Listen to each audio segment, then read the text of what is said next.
derps? What's good, everybody? My name is Jeff. This is the Young Black Geek channel, of course, and we are talking Chapter 51 of My Hero Academia.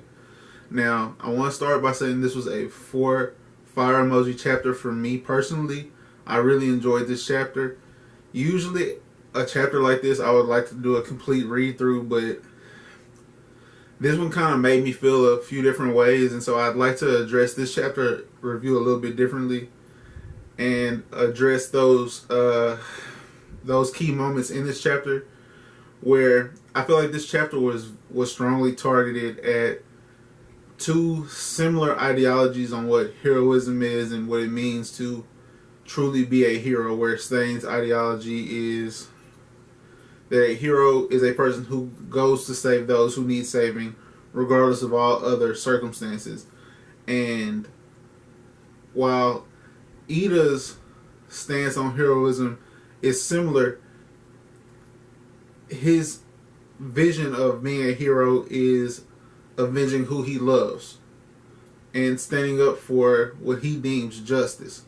And justice to him is those who have not done wrong should not be punished for what they are. And Stain's, those two don't coexist because Stain attacks those who don't fit the profile of true hero in his eyes, and that would be someone who can strike back out of revenge, or those whose first instinct is not to save but to gain glory. And I think it's so neat.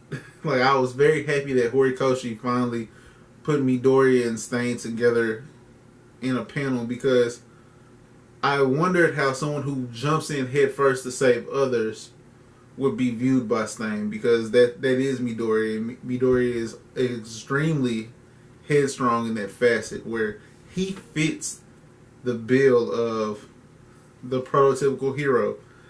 And I feel like what we need from Stain is to see what caused him to gain this mindset. And I feel like that's something that happened, like it had to have been like a tragedy happened to him or a loved one, that now he has deemed society full of fake heroes because they did not do what was necessary of them. Now, I love seeing Endeavor on the scene because Endeavor has a lot of background issues, unbeknownst to a lot of people. He does come off brash and arrogant, but he is the number 2 hero because he is fully capable of being a hero, of being a strong hero. And to see him in the same chapter as Stain, where their ideologies don't exactly mesh, was just, it got a lot of wheels turning. And I hate to seem overwhelmed by the chapter. I love where Horikoshi went with it. I love the pacing throughout. I love the background that we got of Ida as a child adoring his older brother, and seeing how his older brother worked hard to go save people, and realized that not only is that what I want to be, but I have the perfect role model, someone that I can reach out to gain information and to one day try to hold the mantle of Ingenium. Like, I grow up with Ingenium, and that's what I want to become anyways. And to see that from, as an older brother, and understanding like how my younger brother looks up to me, I really feel for Ida there. It was a nice touch. And to see this quick flashback with Tomura, where Tomura is talking to the TV screen about getting the no moves, and we now see that there are 3 no moves attacking Hosu City because he's been granted this power to take out what he doesn't like, which in turn is chaos for the point of chaos. Another thing Stain is against. And Stain's ideology and his conviction towards that ideology is so strong that it makes him a very interesting character. Probably my favorite character I've read in this series so far. I really like Eraserhead as well because of his, like, he has like kind of some jokingness to his character, but I love what Stain represents, what Stain has meant to this story so far, and how every time he's on a panel, the pacing immediately snaps.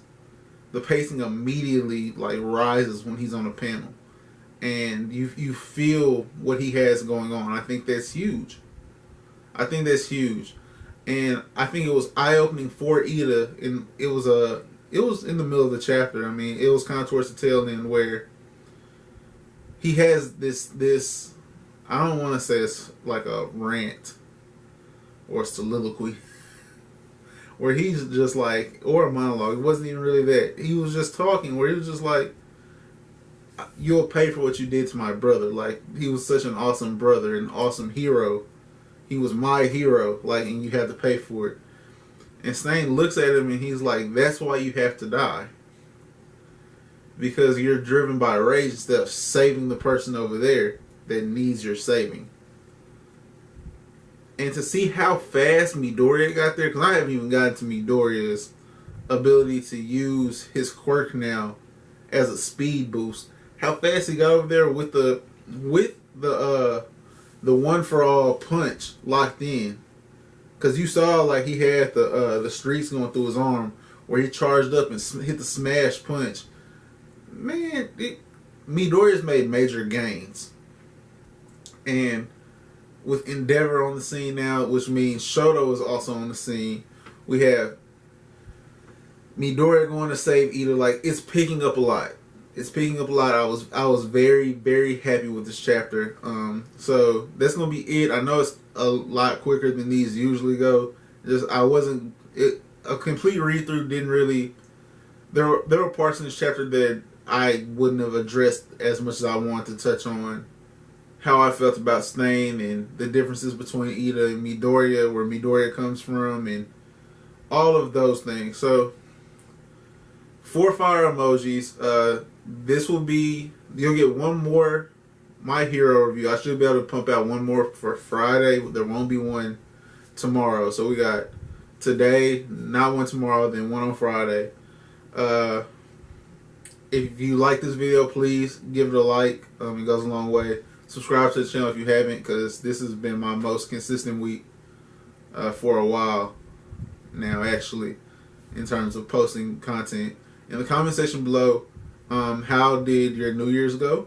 That's been my running theme for when I hop back on the channel. So, what was your New Year's like? I hope you spent it with loved ones and got to enjoy all of that. And as always, be blessed.